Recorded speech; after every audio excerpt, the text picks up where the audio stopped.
శ్రావణ మాసంలో రుద్రాభిషేకం గురించి సాక్షాత్తు శివుడు సనత్ కుమారునికి శ్రావణ మాస మహత్యంలో ఏం చెప్తున్నాడో చూడండి. విప్రద్వారా అతిరుద్రేణ మహారుద్రేణ వా స్వయం అభిషేకం మాసమాత్రం రుద్రేణ ప్రత్యహం చరేద్ తస్య పరిణామ్యహం వత్స జలధార ప్రియో యతః.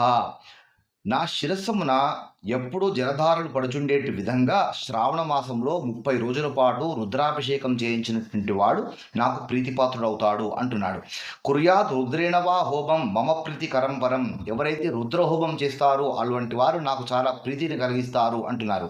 త్ర్యంబకేనైవ మంత్రేణ జుహుయాచ్చతికాదనం తథైవ శివగాయత్ర్య జుహుయాచ్చ ఘృతౌదనం.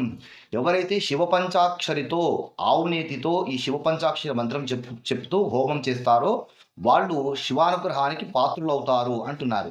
అంటే ఈ శ్రావణ మాసము రుద్రాభిషేకము, రుద్రహోమము, తర్వాత బ్రాహ్మణ భోజనము, అన్నదానము ఇవి చేయించాలి అని శ్రావణ మాస మహత్యంలో సాక్షాత్తు ఇవి మాటలు శివుడు చెప్తున్నటువంటి మాటలు. హిందూ ధర్మచక్రం ద్వారా మేము ఏం చేస్తున్నాము, శ్రావణ మాసం 30 రోజుల పాటు మీ గోత్రనామాలతో రుద్రాభిషేకము, మాస శివరాత్రి రోజున మహాన్యాసపూర్వక ఏకాదశ రుద్రాభిషేకము, అదే రోజున రుద్రహోమము, నవగ్రహ హోమము, శివ పంచాక్షరి మూలమంత్ర హోమము ఇవన్నీ జరిపిస్తున్నాం. అమావాస్య రోజు శ్రావణ మాసం చివరి రోజున బ్రాహ్మణులకు అన్నదానం చేయిస్తున్నాం.